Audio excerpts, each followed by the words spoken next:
नमस्कार, तपाईँको नाम भनिदिनुहोस् न थोरै। विष्णु घिमिरे हो। अनि तपाईँ त बालेन शाह जस्तो देखिनु हुँदो रहेछ त। आज राष्ट्रिय स्वतन्त्र पार्टीको अहिलेको समग्र देशको भनौँ नाच्दै अहिलेको अवस्थामा मान्छे धेरै खुसी छ, आफ्नै तालको मान्छे। यस म जस्तै। के छ साथीहरू, हालखबर? वेलकम छ फेरि एउटा अर्को नयाँ भिडियोमा। के छ त यार, मैले भने अरू केही भिडियो मिल्दै छैन नि त, यो भिडियोमा रिएक्ट गरिदिन्छु। ब्रोले हिजो नै हालेको रहेछ होइन, यो भिडियो अपलोड हिजो नै गरेको थियो। सो यार प्लिज यार, तिमीहरू 1 सेकेन्ड पनि भिडियो हेर्छौ भनेपछि लाइक गरेर जाने गर यार। दोस्रो भिडियो बनाउनै मन लाग्दैन कि यार, फुल डिमोटिभेट भइहाल्छु कि म लाइक नआएपछि होइन। सो भिख माग्नु धेरै भयो साथीहरू, अब भिडियो स्टार्ट गरौँ। Let's go. के छ तपाईँको एजेन्डा? अब यो एजेन्डाको बारेमा चाहिँ त्यो पुरै किताबै पढ्नुपर्छ कि भाइ। दिदीको दुनियाँ नै बेग्लै हुन्छ यार। एजेन्डा के छन् भन्यो, किताब पढ्नुपर्छ। दिदीलाई लाग्दैछ के भन्छ नियम कानुनको कुरा हुँदैछ, त्यसैले किताब नै पढ्नुपर्छ। दिदीको दुनियाँ नै बेग्लै छ के। आशिका दिदी के हो यस्तो? तामाङ भनेको महिला क्षेत्रमा एउटा महिला बालेन हो है, हामीले त्यही किसिमले बुझेका छौँ। अनि आशिका दिदी के भन्छन्, यहाँ मान्छेहरू आशिका दिदीलाई बालेन शाह, महिला बालेन शाह बनाउँदैछन्। अनि आशिका दिदी के भन्छन्, के छ तपाईँको एजेन्डा भन्दा त्यो किताबमा पढ्नुपर्छ। महिला बालेन शाह हुन्। रवि दाइले हिजो चाहिँ उहाँहरूलाई बोलाएर स्टेजमा किन राखेको भने अन्तिम पटक भ्रष्टाचारी आतंककारीहरूको अनुहार कार्यकर्ता साथीभाइले हेर्नु यिनीहरूलाई अब तह लगाउनु पर्ने यति बाँकी छन् भनेर चाहिँ उहाँले देखाइदिनु भएको। यो बेलामा जो पछाडि बसेर हल्ला गरिरहनु भएको थियो, जसले सल्लाह दिइरहनु भएको थियो, उहाँहरूले नहल्लिएर सिट बेल्ट बाँधेर चुपचाप बसिदिनु भयो भने अझै जनतालाई न्याय हुन्छ। गोल हान्नुहुन्छ बालेनजीले, गोल कति गोल हानिसक्नुभयो नि। सुकुम्बासी हान्नुभयो होइन, कर्मचारी युनियनमा गोल हान्नुभयो, विद्यार्थी युनियनमा गोल हान्नुभयो। हर्क साम्बाङ जस्तो मान्छे यो देशमा न पहिला जन्मिया थियो न पछि जन्मिन्छ। ठिक छ, तर यो बाजेले त्यो राति कालो चस्मा किन लगाएको छ? मलाई त लाग्दै थियो पहिला कुरा मात्र अजीब अजीब गर्दैछन् भन्दै थियो होइन। यिनी त अजीब अजीब कारनामा पनि गर्ने रहेछ। राति चस्मा लगाएर मस्त अजीब अजीब कुरा गर्दैछन्।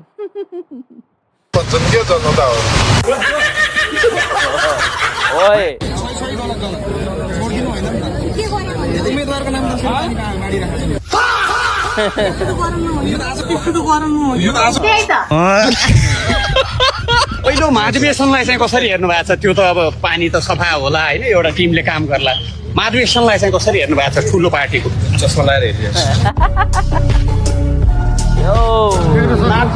हाम्रो ह्यान्डसम प्राइम मिनिस्टर भन्दैछु यार, मेरो दिमाग खुस्क्यो कि क्या हो ह्यान्डसम होम मिनिस्टरलाई देखेर। चस्मा लगाएर हेर्दैछु। स्यावेज बालेन शाहका जस्तै आन्सर आउँदैछन् हाम्रो होम मिनिस्टरबाट पनि। दुइटैको जोडी मिलेको छ। पिएमको पनि यस्तै जवाब हुन्छन् अनि एचएमको पनि यस्तै जवाब छन्। दामी नाटकै हो, सिक्योरिटी नाटकै हो, नौटंकी नै हो।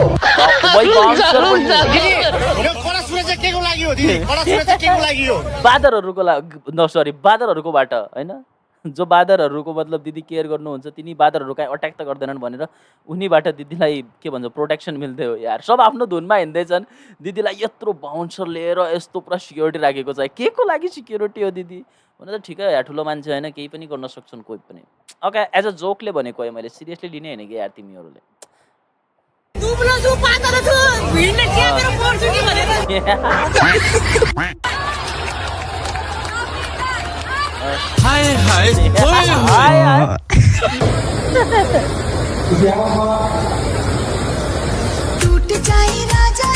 भया कि मैले बुझ्न यार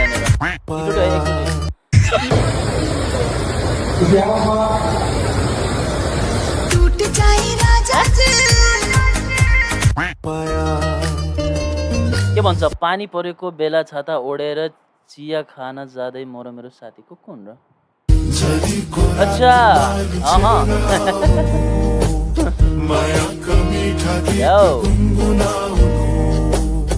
गियर चेन्ज गर्न र ब्रेक लगाउन हामीलाई पनि आउँछ, मलाई पनि आउँछ। एकदमै स्पिडमा तपाईँ कुदिराख्दा तपाईँकै एक्सिडेन्ट नहोस् भनेर भने हो कि हजुर। प्रधानमन्त्री श्री बालेन्द्र शाहज्यूलाई आसन ग्रहणको लागि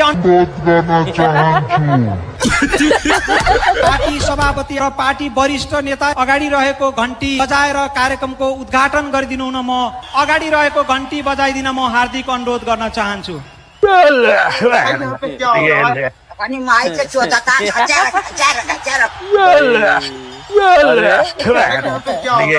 कसैलाई होसै छैन घन्टी बजाएर स्टार्ट गर भने सबै यस्तो अरे घन्टी बजाएर स्टार्ट गर यार। पहिला तिमीहरू आफ्नो हेल्थ सम्हाल यार, फेरि देश सम्हाल्छ यार तिमीहरू।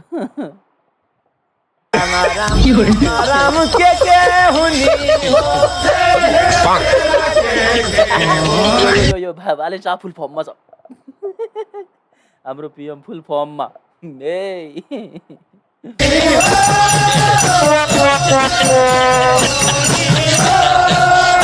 जनता र हावामा धेरै समानता छ, जनता र हावामा समानता छ, यो दुईटा कसैको पनि हुँदैन। जनता र जनताको भोट भनेको हावा जस्तो हुन्छ, कहिले हावा यताबाट चल्छ कहिले उताबाट चल्छ भनेर चिन्ता लिनु भएको छ। हामीले कुनै हावा चलाएका छैनौँ, हामीले बाढी ल्याएर खोला फर्काएको।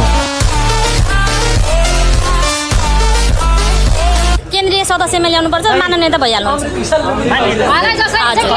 केन्द्रीय सदस्यमा उहाँलाई ल्याएर भोलि ल्याएर उहाँले देख्न चाहनु भयो होइन? हुन्छु म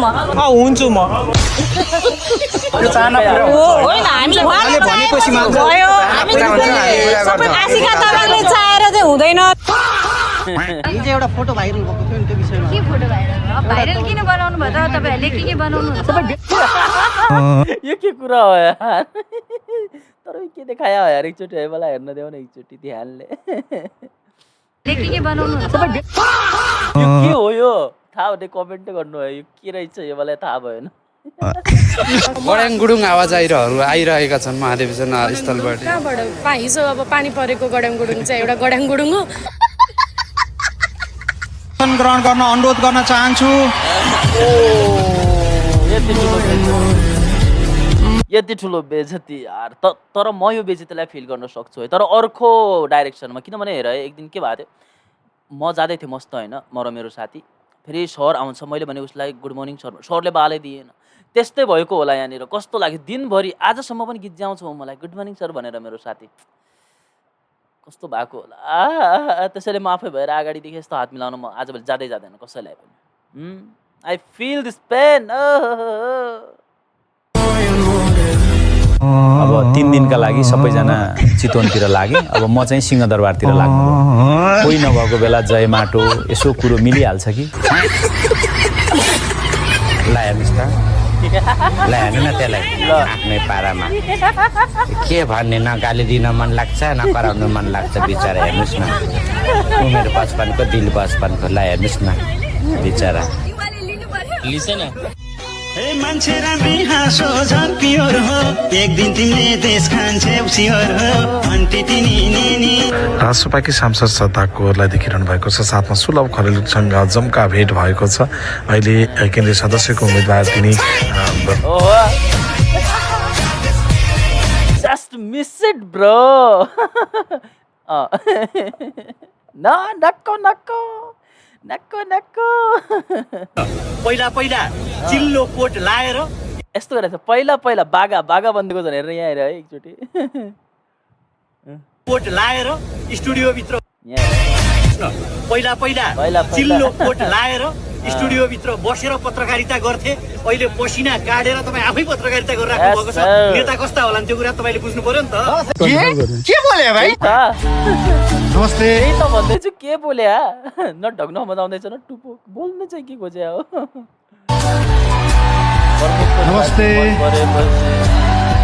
नबोलौँ भन्छु, बोल्ने दिन आइहाल्छ है। अर्थमन्त्री विष्णु पौडेल पक्राउ पर्नु पर्यो भर्खरै तपाईँको सरकारले। पूर्व अर्थमन्त्री विष्णु पौडेल सरकारले होइन होला, पुलिसले होला कि अख्तियारले होला। यो मान्छेको दुनियाँ बेग्लै हुन्छ यार, जवाब त्यस्तो कडा दिन्छ नि, के भन्नु यार।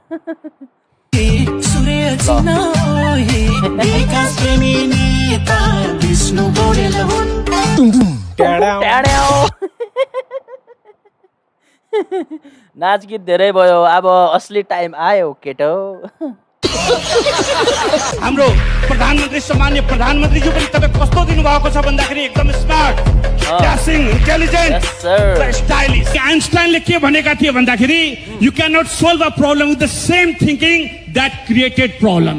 र मलाई पुरा विश्वास छ हाम्रो प्रधानमन्त्री अलग लेभलका ही बन्दा है भाइ, अलग लेभलका ही बन्दा। मतलब वो अलग ही लेवल का बंदा था।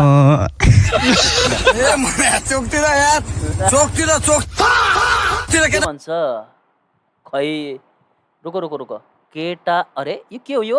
ए यार यस्तो अनपढ छु यार, म लेखेको पढ्न सक्दै छैन यार, यस्तो होइन देखिँदै छैन लेखेको यार, त्यही भएर हो है अनपढ।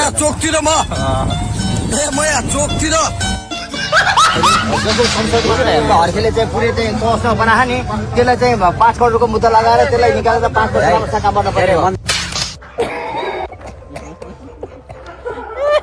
आज भोलि पर्सि चाहिँ हामी पार्टीको बारेमा सोचौँ र त्यो पछाडि 5 वर्ष देशको बारेमा सोचौँ। धेरै धेरै धन्यवाद। सम्झाएको होला नि होइन र? हामीलाई सम्झाउन जरुरी छैन। हाम्रो जस्तो गति नहोस् भनेर सम्झाउनु भयो। बिरामीले आएर डाक्टरलाई सल्लाह दिन जरुरी छैन।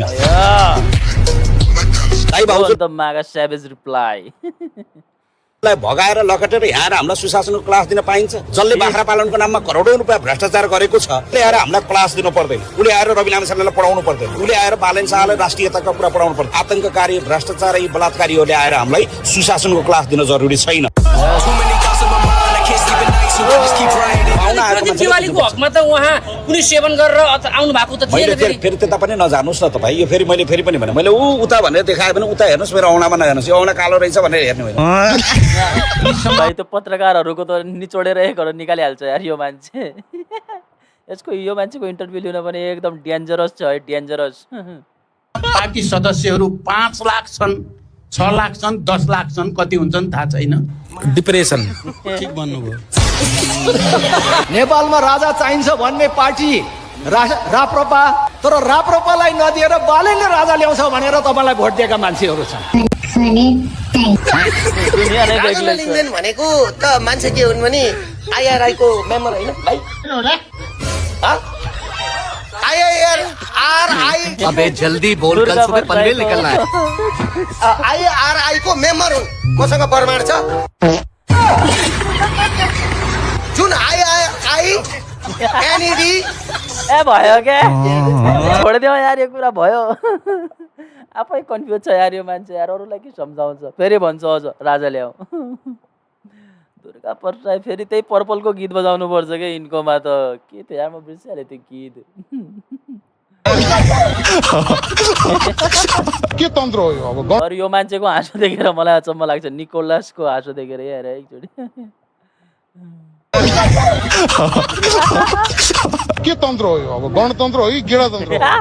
गाडीमा एक्सिलेटर सँगसँगै ब्रेक पनि राखिएको हुन्छ। ब्रेक र एक्सिलेटरको समुचित सन्तुलन भएन भने एक्सिलेटर मात्रै थिच्दा दुर्घटना पनि हुन सक्छ। त्यस्तो चिन्ता चाहिँ लोकल रोडहरूमा हिँड्दाखेरि गाडी सिधा गइराख्दाखेरि कहिले लेफ्टबाट गाडी आउँछ, कहिले राइटबाट मान्छेहरू आउँछ। तर हाम्रो गाडी लोकल रोडमा हिँडेको गाडी होइन, हाम्रो एक्सप्रेस वेमा हिँडेको गाडी हो। गन्तव्यमा पुगेपछि मात्रै ब्रेक लाग्छ। जहाँ औँला उठाउनु पर्ने औँला उठाउँछौँ।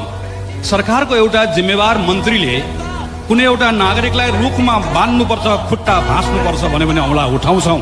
अख्तियारलाई 5 घन्टा सोधपुछ गर्नुपर्छ, सरसल्लाह लिनुपर्छ भने हामी 5 घन्टा मात्रै होइन 5 वर्ष गर्छौँ। एउटा राम्रो नेता बन्नलाई, एउटा राम्रो राजनीतिज्ञ बन्नलाई जनताको आस्था, जनताको माया जित्नुपर्छ, कुनै समूहको मायाले हुँदैन। त्यही भएर समूह बनाउने पछाडि नलाग्नु होला। त्यस्तो बिउ अहिले नै नरोप्नु कि त्यो बिउ भोलि रुख बनेर बिचबाट फाड्नु परोस्। गजब बेइज्जती है। हर्कजी, तपाईँ त साँच्चै दूरदर्शी नेता हुनुहुँदो रहेछ। त्यसैले रासपा अधिवेशनमै नआउनु भएको रहेछ। यहाँ त जबरजस्ती घन्टी हल्लाउन लगाइदो रहेछ। म त नचाहँदा नचाहँदै लुकी लुकी भए पनि घन्टी हल्लाउन बाध्य भएँ। भएको अलिअलि कङ्ग्रेसको इज्जत पनि माटोमै मिल्ने भयो। आउनु भनेले कसरी दिनु छ यसलाई? अब यत्रो मान्छेको अगाडि मुख कसरी देखाउने? मुख देखाउन लायक पनि त हुनु पर्यो।